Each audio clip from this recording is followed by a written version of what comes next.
Or I could say good morning, but it's my morning. Book 4, Illumination. Surely this is going to be telling, and we're going to get a glimpse and see where this goes. And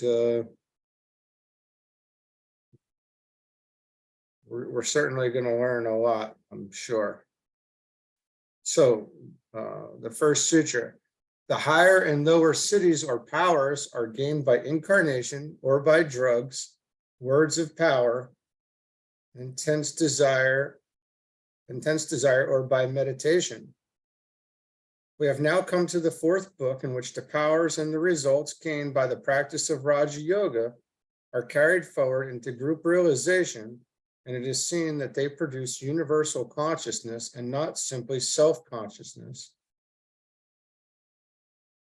It seems the part of wisdom to protest here against the use of the word cosmic consciousness as true and misleading, for even the highest adept, note the term with care, is only gifted with solar consciousness and has no contact with that which is outside our solar system. The planetary logoi, the 7 spirits before the throne, and the lords of karma, the 4 wheels of Ezekiel, have a realization beyond that of our solar system. Lesser existences may sense it as a possibility, but it is not yet part of their experience.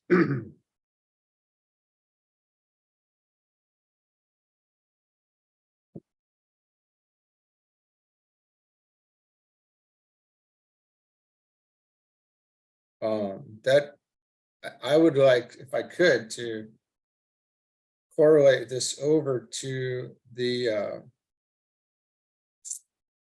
chart, but I don't know that I can. I know our solar system is the foundation is love, wisdom.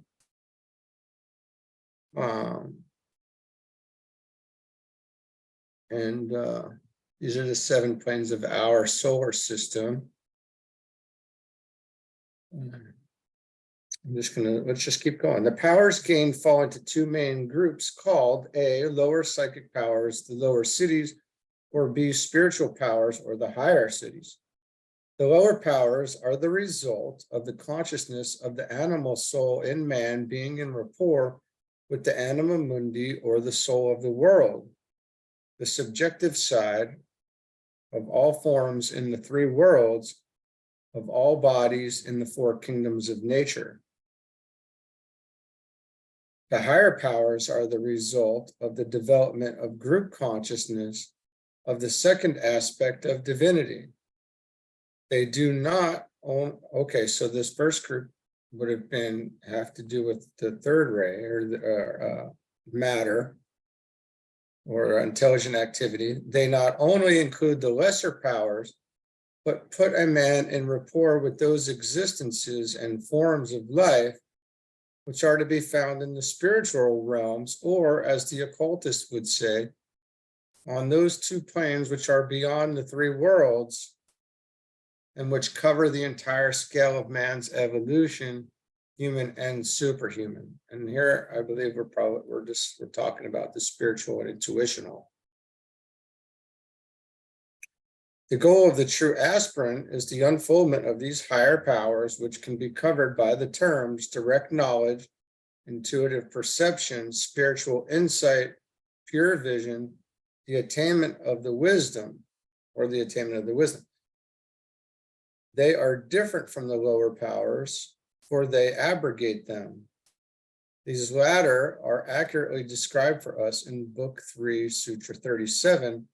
These powers are obstacles to the highest spiritual realization, but serve as magical powers in the objective worlds. These higher powers are inclusive and are distinguished by their accuracy and infallibility when rightly employed. Their working is as instantaneous as a flash of light. The lower powers are fallible. The time element is present in its sequential sense, and they are limited in their working. They form part of the great illusion, and to the true aspirant constitute a limitation. In the sutra we are considering, 5 means are given whereby the psychic powers are developed, and it is interesting to note that we have in these words an instance of the fact that the Yoga Sutras can still be the study and teaching manual of even such advanced aspirants as the masters of the wisdom. These 5 methods are capable of application upon all 5 planes of human evolution, which include the 2 higher planes whereon initiates of the mysteries function. And here that's the Buddhic and Atmic. And 1, we have incarnation, the physical plane method. 2, drugs, the release of the astral consciousness. 3, words of power, creation by speech, or the method of the mental plane. 4 is intense desire, the sublimation of aspiration, or the method of the Buddhic plane, the sphere of spiritual love. And 5, meditation, the method of the Atmic plane, the sphere of spiritual will. In this enumeration, it might be noted that just as intense desire of a spiritual kind is a sublimation of astral or emotional desire, so meditation, as practiced by the initiates, is the sublimation of all the mental processes. Therefore, the 2 final methods given as resulting in the unfoldment of the cities are the only ones that are practiced by initiates, which is intense desire and meditation, being the synthesis and sublimation of the realizations achieved on the astral and mental planes. It might, therefore, be observed that for the seeker after truth, incarnation, intense desire, and meditation are the 3 permissible methods and the only ones to be practiced. Drugs and words of power, or mantric incantations, are the tools of black magic and concern the lower powers. The question might here be asked, is it not true that words of power and the use of incense form part of the ceremonies of initiation and therefore are used by initiates and aspirants? Certainly, but not in the sense understood here. For the purpose of developing psychic powers, the masters and their disciples use words of power in order to deal with the non-human existences, to invoke the aid of the angels, and to manipulate the building forces of nature, and they employ herbs and incenses in order to purify conditions, eliminate undesirable entities, and so make it possible for those higher upon the ladder of evolution to make their presence felt. This is, however, a very different thing to their use in order to become psychic.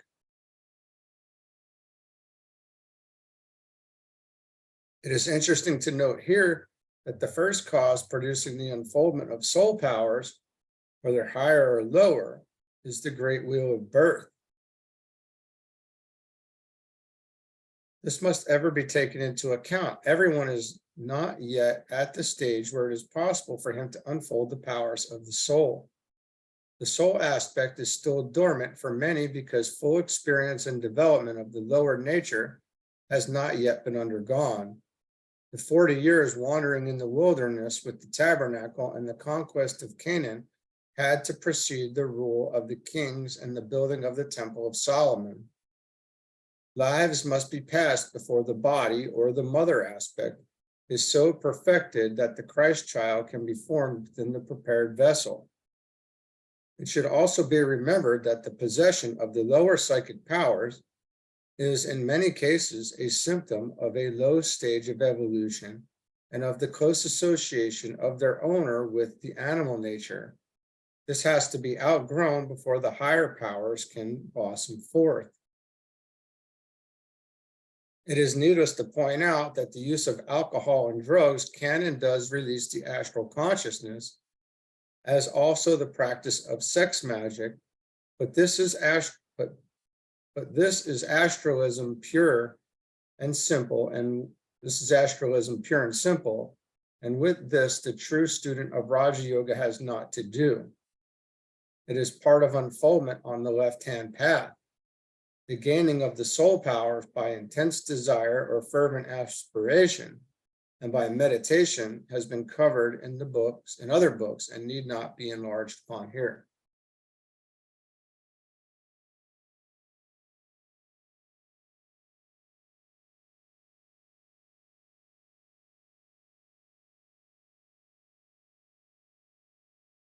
And there's just no, well, once we pass over alcohol and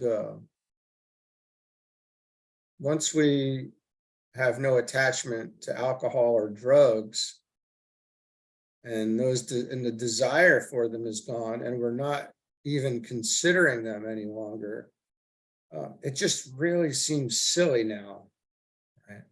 But at the time, it did not seem silly. It seemed like it was just normal, but now, this is the new normal, is to be, of pure consciousness, and not be, keep mixing the waters and making it rough, and we don't have anything to do with that anymore. So if anybody that's listening does still partake, no judgment. Certainly I did it and for years, and really, I'm not bragging or anything, but we partied hard, and just as hard as I went at that, or I went at that. It's just, I'm coming at this harder though, because the recognition of it is, astounding. This is where, we're meant to be. And there's just no room for drugs and alcohol, as it'll sink you like a rock, like putting a boat anchor on you. It brings your consciousness down. It doesn't matter what we think, if, it brings me up, or nope, that's all in our head.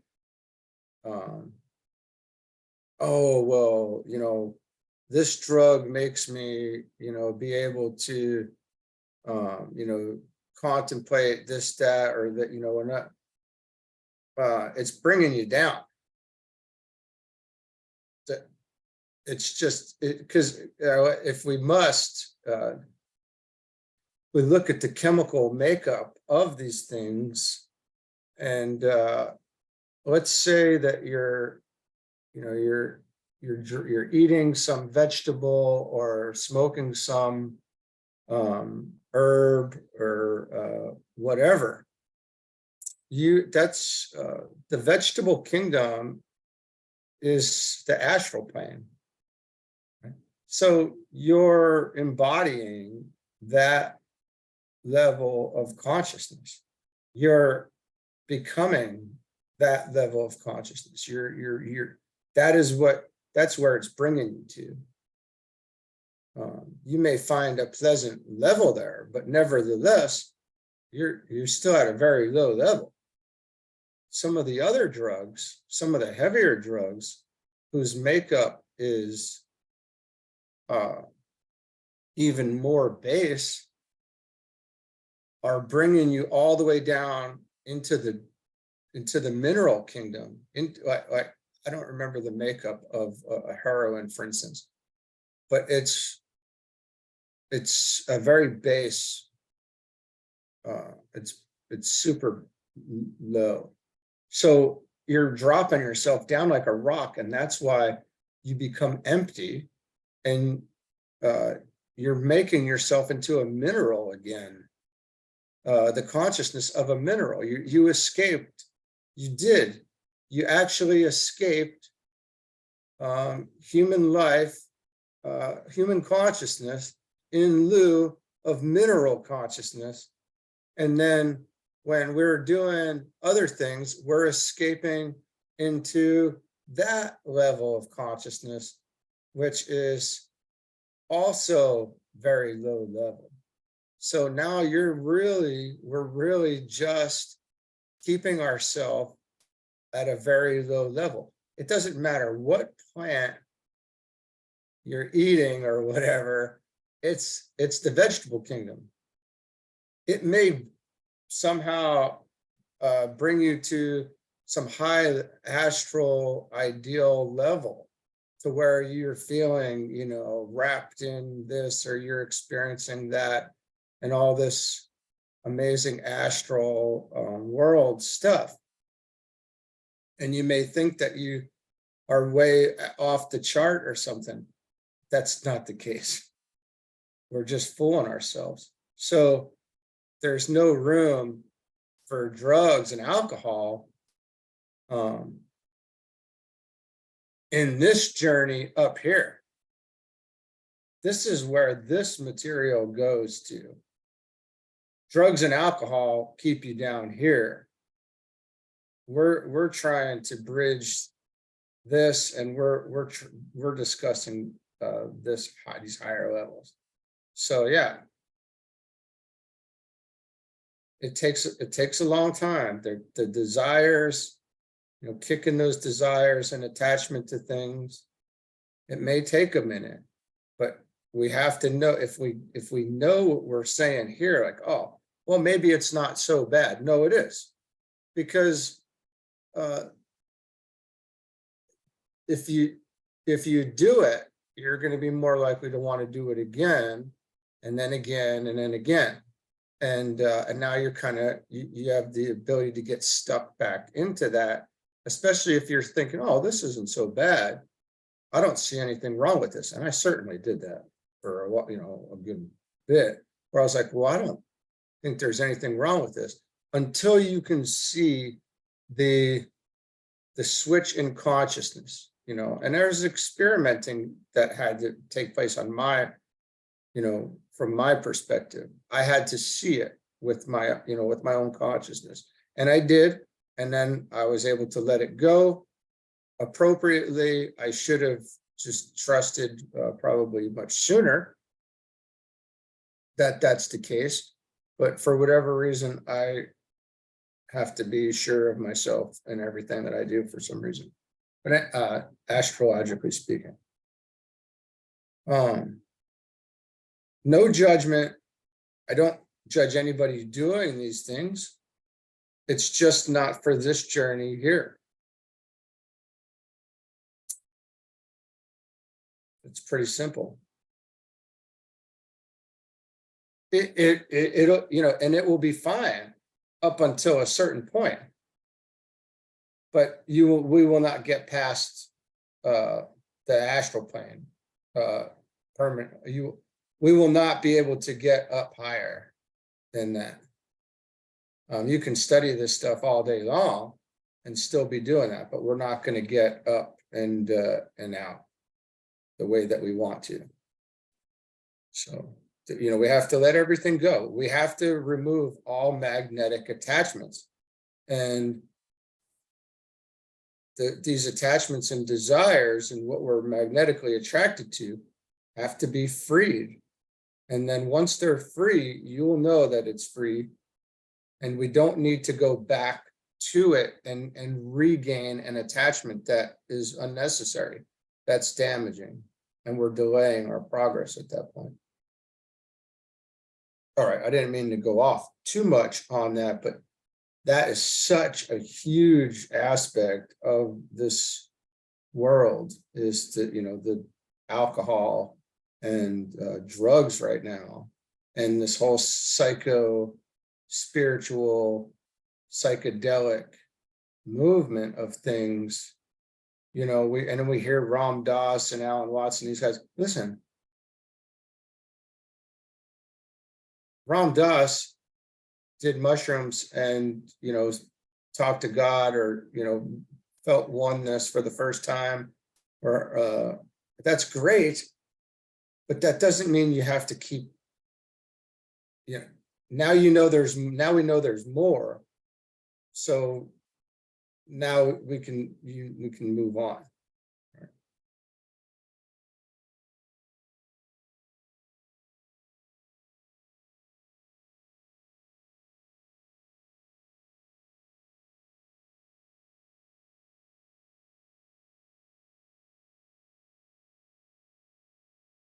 The base, and remember, and this is scientific in a sense, right? You look at the makeup, the chemical makeup, and that's as high as that's where it's going to bring you to, whatever you're putting into our body. That's where it's bringing us. We're sharing in that level of consciousness. There is no drink that has 100% atomic energy that you can share in our Father in heaven that is on earth right now. That's not a thing.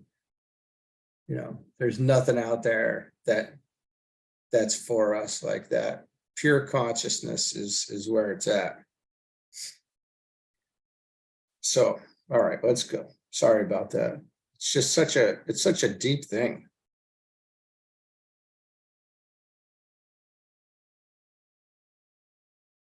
Second sutra, the transfer of the consciousness from a lower vehicle into a higher is part of the great creative and evolutionary process. This is a very free translation, but conveys a clear interpretation of the truth to be grasped.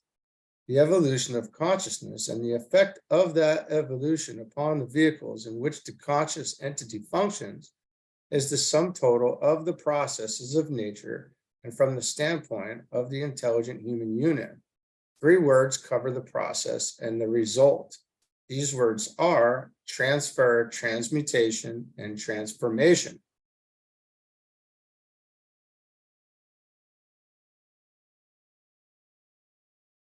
That's interesting because I used to see transmutation, transformation, and transfiguration as another triplicity that is used.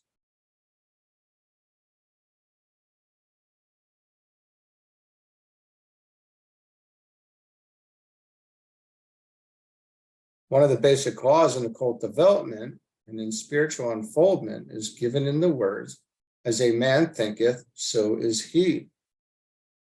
And to it, one can link the Oriental truism, energy follows thought. As an explanation, energy follows thought as an explanation. As a man changes his desires, so he changes himself. As he shifts his consciousness from one objective to another, so he alters himself. And this is true in all realms and states, higher or lower. The effect of the transference of our conscious thinking state from a low objective to a high one produces a flow of energy of a vibratory quality equivalent to the higher objective. This produces a change or a mutation in the vestures of the thinking entity, and they become transmuted and brought to a condition where they are adequate to the thought or desire of the man. Carried to their conclusion, a transformation is produced, and the words of St. Paul become therefore clear. Be therefore transformed by the renewing of your mind. Change your line of thought, and you will change your nature. Desire that which is true and right, pure and holy, and your consciousness of these things will create out of the old a new vehicle or new man, an instrument meet for use. This transfer, transmutation, and eventual transformation is due to one of 2 methods. 1, a slow method, that of repeated lives, experiences, and physical incarnation, until eventually the driving force of the evolutionary process brings a man, stage by stage, up the great ladder of evolution. And 2, a more rapid process, wherein through such a system as outlined by Patanjali and as taught by all the custodians of the mysteries of religion, A man definitely takes himself in hand and through conformity to the rules and the laws laid down, brings himself by his own effort to a state of spiritual unfoldment. It might be noted here that these three processes bring a man to that initiation called the transfiguration. The practices and methods are not the true cause of the transfer of consciousness, but they serve. I'm sorry, this is the third sutra. We're on to the third one. I just kept going there because I saw 1, 2, and 3 and missed the bold. All right, so we have that in these two methods. So one is just through very gradual stage by stage growth, and the other is the rapid process. And this is, what we're trying to do. We're we are speeding up the process by using the laws and rules, and by following the path of those who've come before us.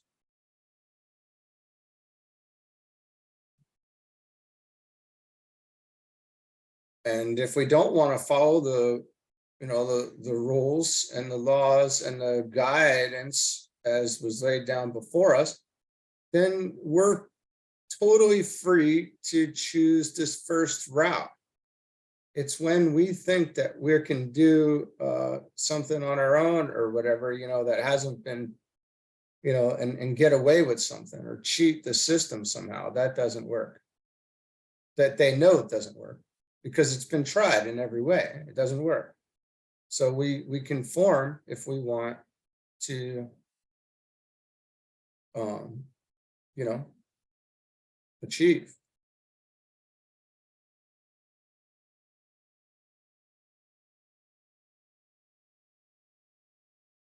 And you just do it. You don't, we allow it. We give into the processes. We agree, we make the choice. It's a decision. And then once that decision is made, and the progress ensues. And it's a very interesting and wild kind of ride, because the changes may come so fast. day to day, really. Even hour to hour, Tom said yesterday. He's like, no, hour to hour. I said, yeah, it is, isn't it? Things can be very different from moment to moment.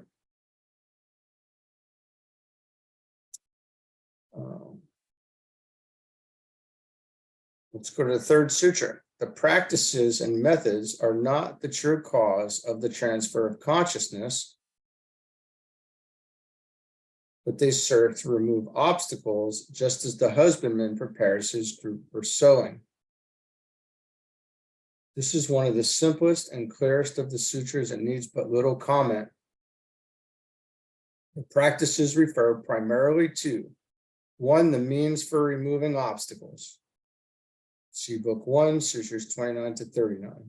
This is affected, we are told earlier, by A, steady application to a principle, B, sympathy with all beings, C, regulation of the prana or life breaths, D, steadiness of the mind, E, meditation upon light, F, purification of the lower nature, and G, the understanding of the dream state. H, the way of devotion. 2, we have the way of eliminating obstructions. Book 2, Sutra 2 to 33. These obstructions are eliminated by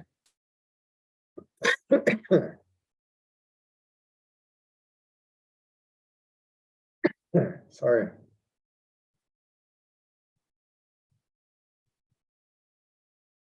A, an opposing mental attitude. B, meditation. C, cultivation of right thought.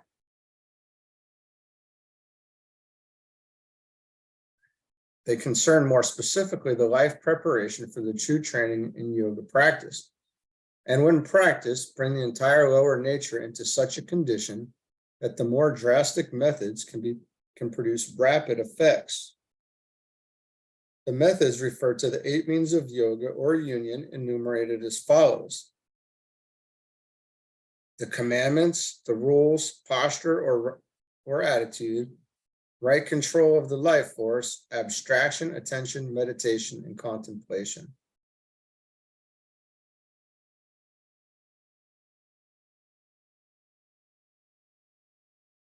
All right, it might be noted, therefore, that we could refer the practices more specifically to that stage in the life of the aspirant in which he is upon the probationary path, the path of purification, whilst the methods relate to the final stages of the path and to the path of discipleship. When the practices and methods are followed, they bring about certain changes within the form occupied by the real or spiritual man, but are not the main cause of the transfer of his consciousness to the soul aspect and away from the body aspect. That great change is the result of certain causes extraneous to the body, such as the divine origin of the man, the fact that the Christ or the soul consciousness is found latent within those forms, and the urge of the evolutionary process which carries the life of God within all forms onward into ever fuller expression.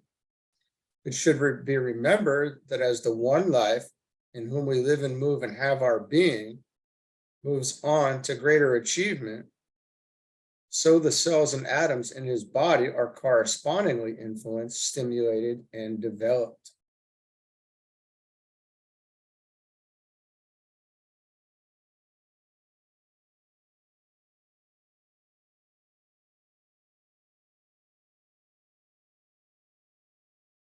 All right, the 4th sutra. Real quick, in regard to this 3rd sutra, it might be interesting to read, I believe it's a treatise on white magic, but in the blue books, you can find where at the first initiation, the body becomes 25% radiated or more atomic. At the second initiation, the body becomes 50% atomic. At the third, it's 75% atomic. The scales are tipped. The true spiritual man is now there, because before it was half and half man, half spiritual man, half human, half superhuman, or half animal, however you want to look at it. And then at the 4th initiation, the individual, the unit becomes 100% atomic. So that is, of real significance. There are actual cellular changes in the atoms of the body. It's not wholly subjective. There are objective changes, which are very interesting as well, and bring with it implications, if we might add, right? Implications to your environment. All right, let's go on to the 4th sutra.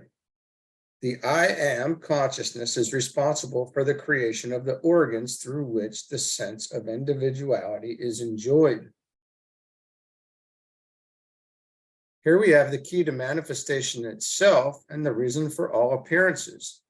Just as long as the consciousness of an entity, solar, planetary, or human, is outgoing towards objects of desire, towards sentient existence, towards individual experience, and towards the life of sensuous perception and enjoyment, just so long will the vehicles or organs be created whereby desire can be satisfied, materialized existence can be enjoyed, and objects perceived. This is the great illusion by which consciousness is glamoured, and as long as the glamour exerts any power, just so long will the law of rebirth bring the outward going consciousness into manifestation upon the plane of materiality. It is the will to be and desire for existence that swings outward into the light, both the cosmic Christ functioning on the material plane through the medium of the solar system, and the individual Christ functioning through the medium of the human form. In the earlier stages, the I am consciousness creates forms of matter inadequate for the full expression of the divine powers. As evolution proceeds, these forms become increasingly suitable until the organs created enable the spiritual man to enjoy the sense of individuality. When this stage is arrived at, there comes the great realization of illusion. The consciousness awakes to the fact that in form and sense perception and in outward going tendency lie no real joy or pleasure, and there starts a new effort which is characterized by a gradual withdrawal and the outward going tendency and an abstraction of the spirit from out of the form. And that's the turning inward. And that's a very distinct and different time and stage. The turning inward is, it's turning, implying process, right? It's not about face one instant and now you're inward. It's a turning inward because we're in time, and we're gradually focusing more and more on the subjective. And there's really, the process can, as it's stated, it seems like it can be sped up, but it's not going to go as, super fast. It's not going to be, you can only do it right, in a good, clean way. It's still going to take time.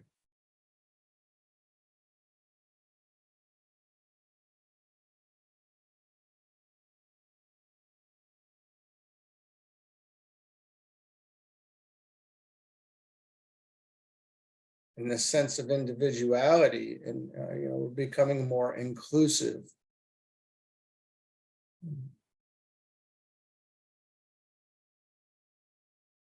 Okay. Let's go with number 5 here. And consciousness is one, yet produces the varied forms of the many.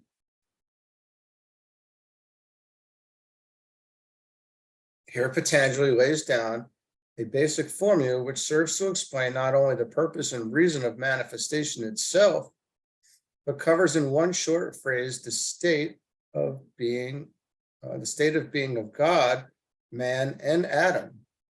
Behind all forms is found the one life. Within every atom, solar, planetary, human, and elemental, is found the one sentient existence. Back of the objective nature, the sum total of all forms in all kingdoms of nature, is found the subjective reality, which is essentially a unified whole or unity, producing the diversified many. The homogeneous is the cause of the heterogeneous. The homogeneous is the cause of the heterogeneous. Unity produces diversity. The one is responsible for the many.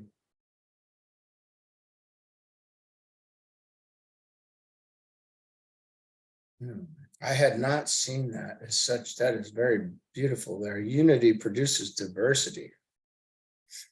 I've seen it written in many ways, but that's new, and that's great. This the student can appreciate more intelligently if he follows the golden rule, which reveals the mystery of creation and studies himself.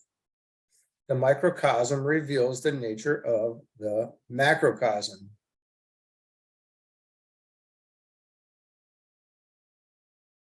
He will find that he, the real or spiritual man, the thinker, or the one life in his tiny system, is responsible for the creation of his mental, emotional, and physical bodies, his three lower aspects, the shadow of the Trinity. Just as his spirit, soul, and body are the reflections of the three divine aspects, Father, Son, and Holy Spirit.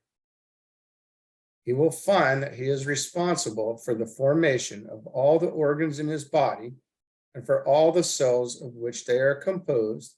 And as he studies his problem more closely, he will become aware that his consciousness and life pervades, as is therefore responsible for, myriads beyond number of tiny infinitesimal lives, that he is the cause of their aggregation into organs and forms, and the reason those forms are held in being.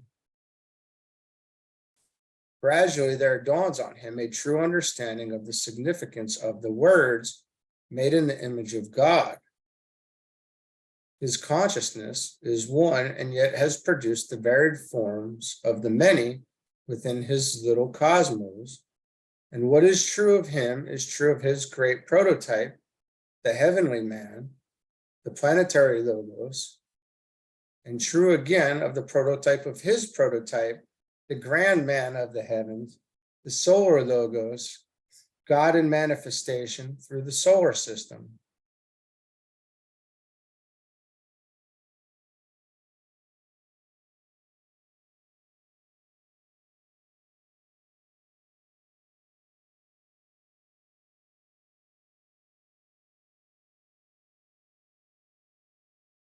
That is,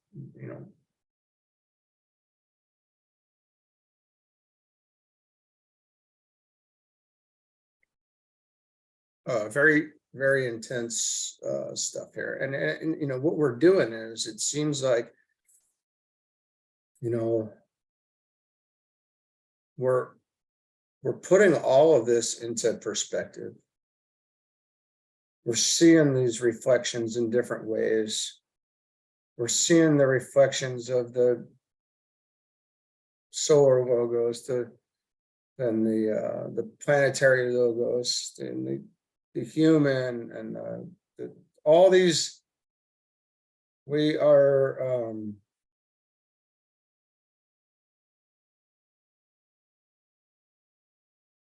we're just flipping puzzle pieces over. All the puzzle pieces are there in the puzzle, in the place that they're supposed to be.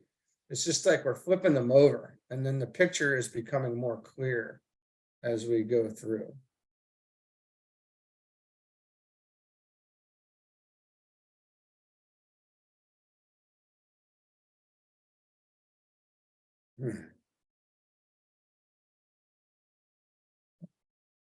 Sixth Sutra. Among the forms with consciousness assumes only that which is the result of meditation is free from latent karma.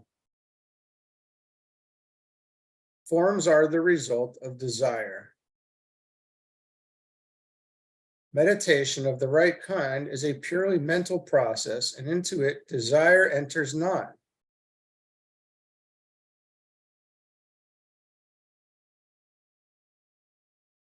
Forms are the result of an outward-going urge or tendency. Meditation is the result of an inward-turning tendency of the capacity to abstract the consciousness from form and substance and to center it within itself. Form is an effect produced by the love or desire nature of the conscious one. Meditation is a producer of effects and relates to the will or life aspect of the spiritual man. And it's often said that the soul is in meditation throughout an entire incarnation of the human, until this until connection is made. Desire produces effects, and the organs of sentient consciousness then come inevitably the law of desire produces effects, and the organs of sentient consciousness then come inevitably the law of cause and effect.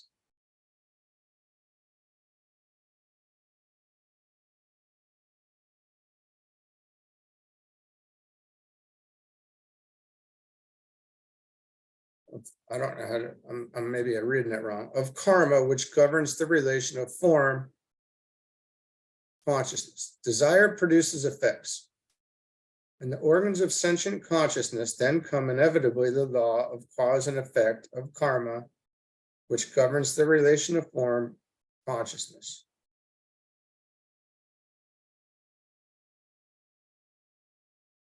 The meditation process, when rightly understood and carried on, necessitates the withdrawal of the consciousness of the spiritual man from all forms in the three worlds and his abstraction from all sense perception and tendencies. Thus he stands at the moment of pure meditation, free from that aspect of karma, which deals with the producing of effects. Temporarily, he is so abstracted that his thought, perfectly concentrated and having no relation to aught in the three worlds, produces no outward going vibration, relates to no form, affects no substance. When this concentrated meditation becomes a habit and is the normal daily attitude of his life, then the man becomes free from the law of karma.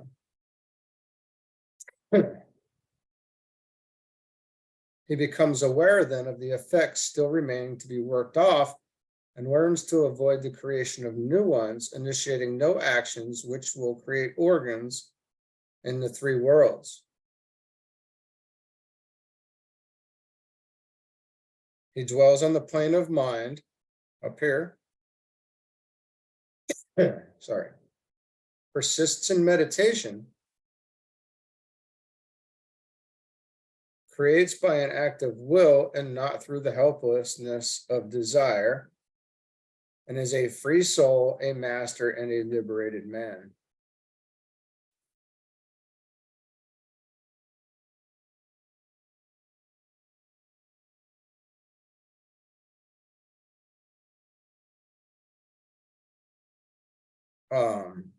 This part here,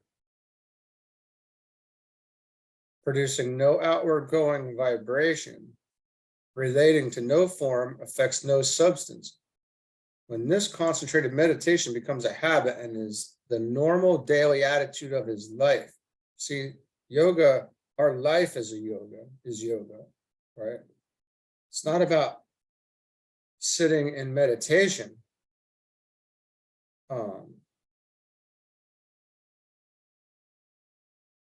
It's not about sitting in meditation.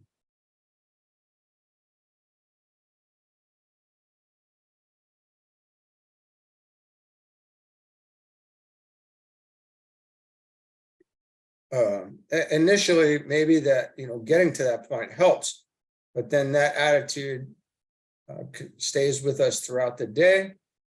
And, we may meditate for a few minutes in the morning, and then that should stick, or it might start to stick longer, and then it does stick longer, and then it longer, and then,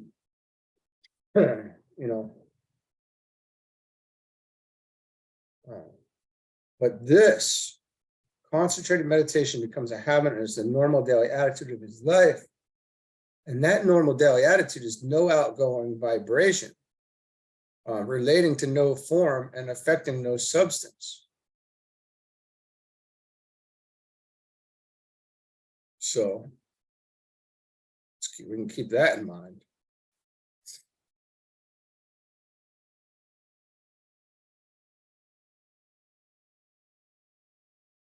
Okay, let's do 7 then. Let's see. The activities of the liberated soul are free from the pairs of opposites.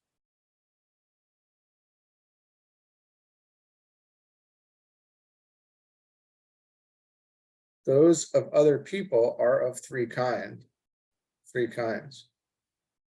This sutra expresses the teaching in connection with the law of karma in such a strictly Oriental manner as to confuse the Western student considerably.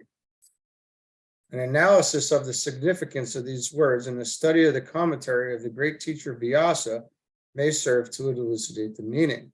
It should also be borne in mind that in the fourth book, we are dealing with the exalted stages of consciousness reached by those who have followed the 8 means of yoga and have experienced the effects of meditation, detailed in book 3.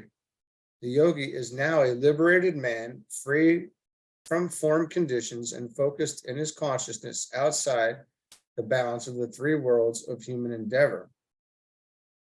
He has reached the realm of pure thought and can hold his consciousness untrammeled and free from desire. Therefore, though he formulates ideas and though he can carry on powerful meditations, and though he can direct and control the modifications of the thinking principle, he creates no conditions which can serve to draw him back into the vortex of lower plane existence. He is freed from karma and originates nothing, and no effects can serve to attach him to the wheel of rebirth. Vyasa in his commentary points out that karma or action is of 4 kinds, which are expressed for us as follows. That type of activity which is evil, wicked, and depraved. This is called black. This class of action is the product of the deepest ignorance, of the densest materiality, or of deliberate choice. Where it is the result of ignorance, the development of knowledge will gradually bring about a state of consciousness where this type of karma is no longer known.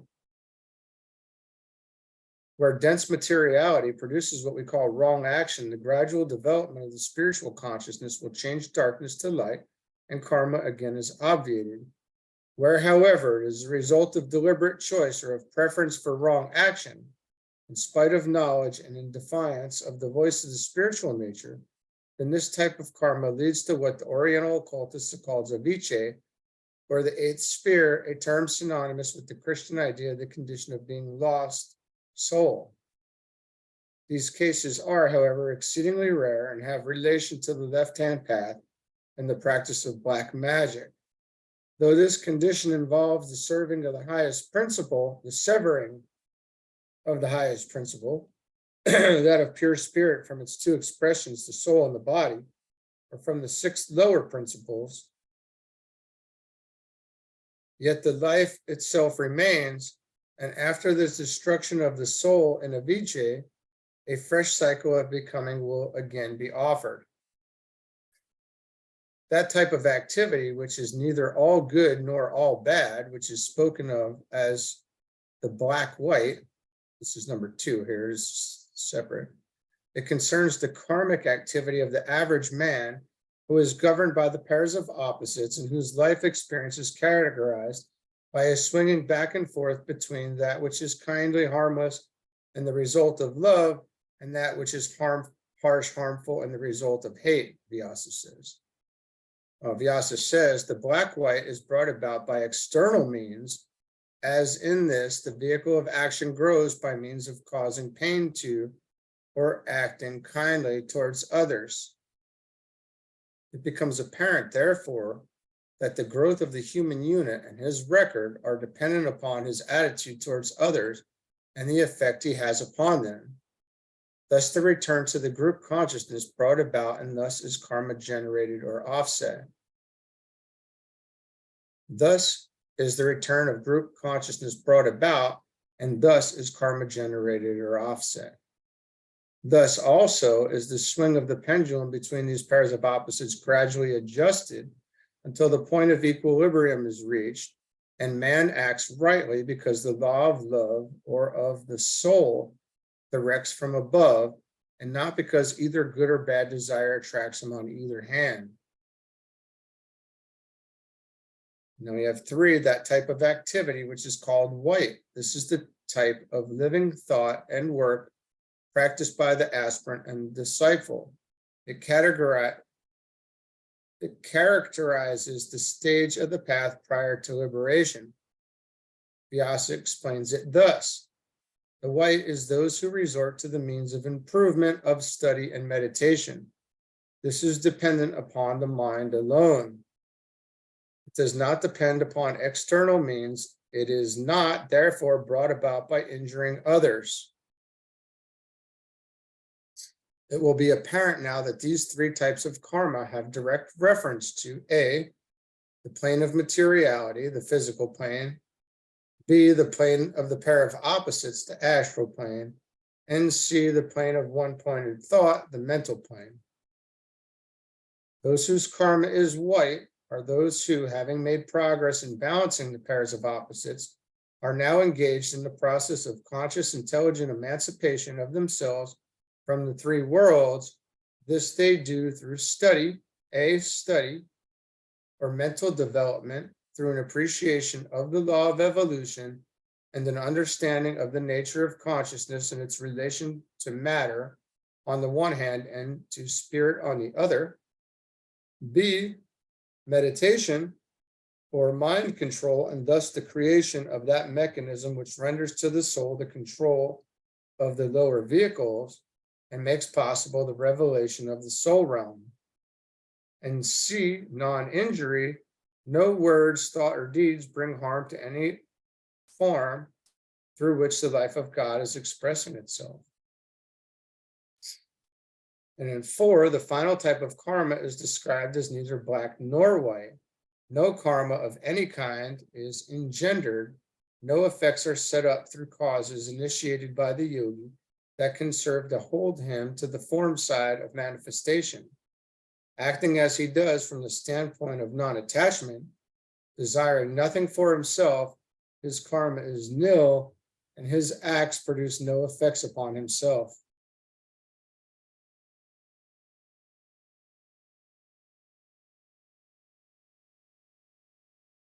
And we should, we can place ourselves and see where we're at in this process pretty easily when looking at this. All right, so let's keep going.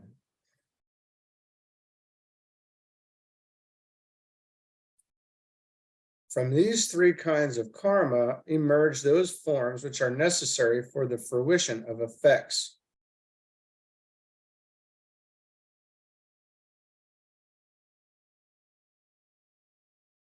In every life, as it comes into physical manifestation, are latent those germs or seeds which must bear fruit.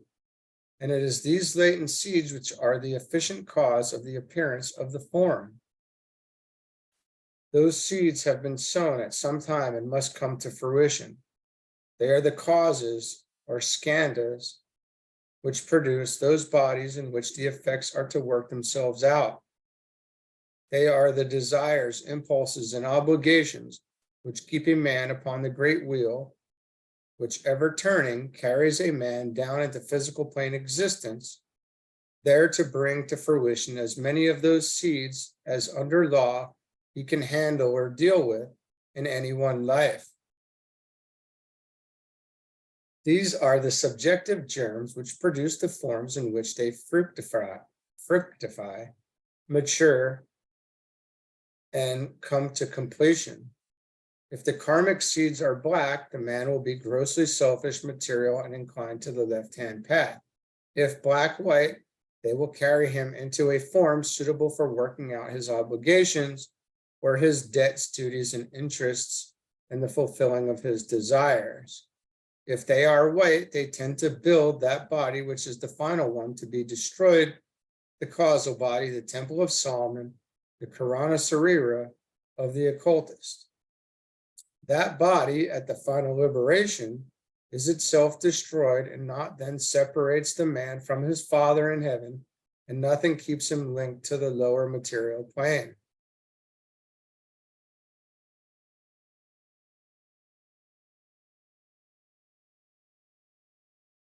All right, let's keep going. Sutra 9. There is identity of relation between memory and effect producing cause, even when separated by species, time, and place.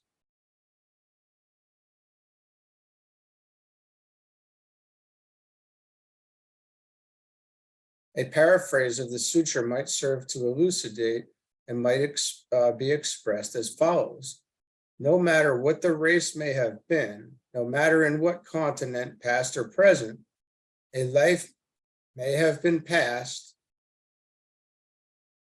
and no matter how distant that life may be or how many millennia or years may have elapsed, the memory remains with the ego or soul. In due time, under proper adjustment, every cause then initiated must inevitably work out into effects, and those effects will appear working out in some one life. Nothing can prevent it. Nothing can stop it. Charles Johnson expresses it in his commentary in the following words. In like manner, the same overruling selective power, which is a ray of the higher self, gathers together from different births and times and places those mind images which are conformable, and may be grouped in the frame of a single life or a single event.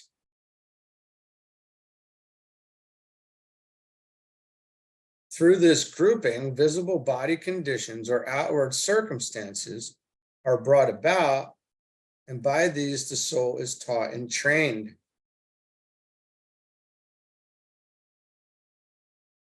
Just as the dynamic mind images of desire ripen out in bodily conditions and circumstances, so the far more dynamic powers of aspiration, where the soul reaches toward the eternal, have their fruition in a finer world, building the vesture of the spiritual man.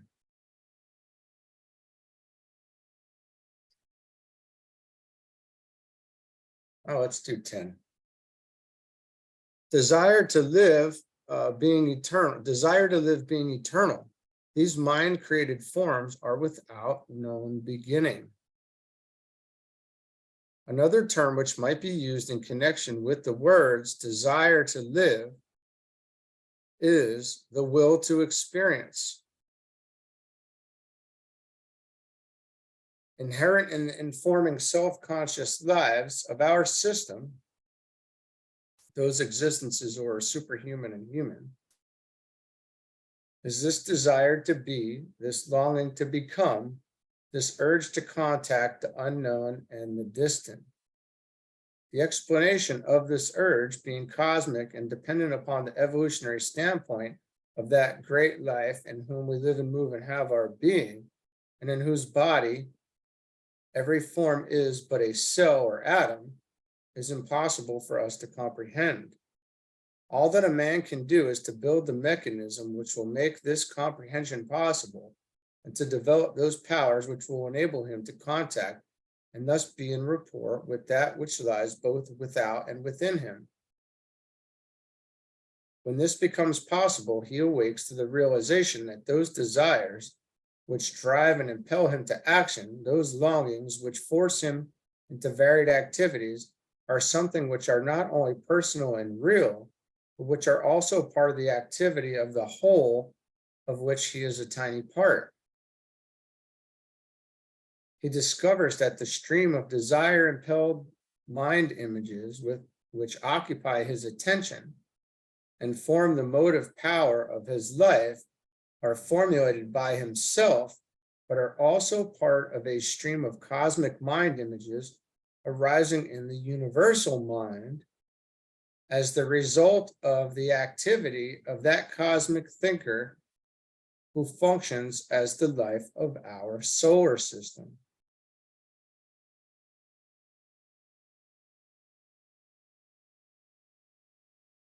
Thus, the truth and teaching which has been formulated in the 3 previous books is lifted from the realm of the personal and the individual and becomes wider, broader, and more general. For the human unit, the mind images, the result of desire and thought action, are therefore without known beginning. They surround him on all sides. The stream of their activity beats upon him at all times and draws forth from him that response which bears witness to the existence of desire within himself.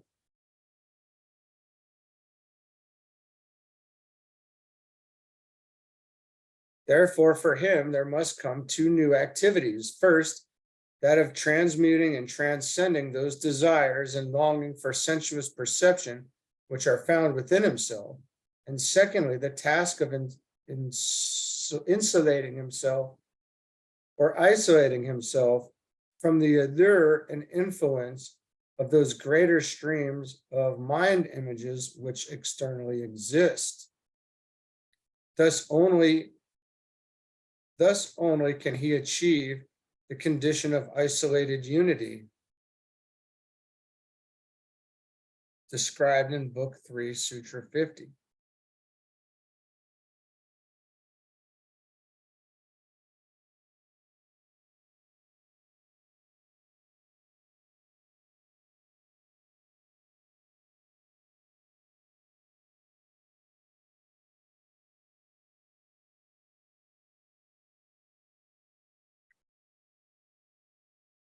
Okay, friends, we done got to the point where I will be rendered quiet for a good while now. So this is the majority of our talking for the day, which is good. And now we will make that turn inward, attempt to remain in that meditative state, and observe the events of the day. Okay, we will get back at this. I'm thinking that we're going to probably get this done this week. We'll finish the sutras. And I do already know what books we're going on to next, and I'm excited about that. Okay. We'll see you again tomorrow.